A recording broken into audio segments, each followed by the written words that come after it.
প্রিয় শিক্ষার্থীবৃন্দ, তোমাকে যদি কেউ বলে what class are you in, what class are you in, তুমি কোন শ্রেণীতে পড়ো, সচরাচর তুমি বলবে কি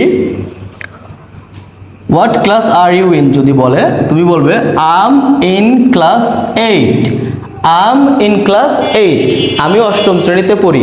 অথবা তুমি যে শ্রেণীতে পড়ো সেই শ্রেণীর নাম বলবে। এছাড়া বলতে পারবে I study in class 8, I study in class 8, আমি অষ্টম শ্রেণীতে পড়ি। আই রিড ইন ক্লাস 8, যেটা সবচেয়ে বেশি বলো সেটা হচ্ছে আই রিড ইন ক্লাস 8, এইটা এখন থেকে আর বলবে না। আই রিড ইন ক্লাস 8 এটা আর এখন থেকে বলবে না, কেননা নেটিভ স্পিকাররা এই রিড শব্দ দ্বারা কোন ক্লাসে পড়ো সেটা কখনো বুঝে না। তারা মনে করে তুমি কোন বই পড়ো। I read a story book, I read a novel book, আমি একটা নভেল বই পড়ি।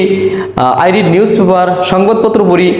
রিড দ্বারা কোনো বই পড়া বা কোনো কিছু পড়া বোঝায়, কিন্তু কোনো ক্লাসে পড়ি এরকম বোঝাতে অবশ্যই আমরা স্টাডি ব্যবহার করব, অথবা আম ইন ক্লাস 8 বা 9 বা 10 এরকম বোঝাবো। আশা করি রিড, স্টাডি এবং আম ইন ক্লাস এর পার্থক্যটা বুঝে গেছে।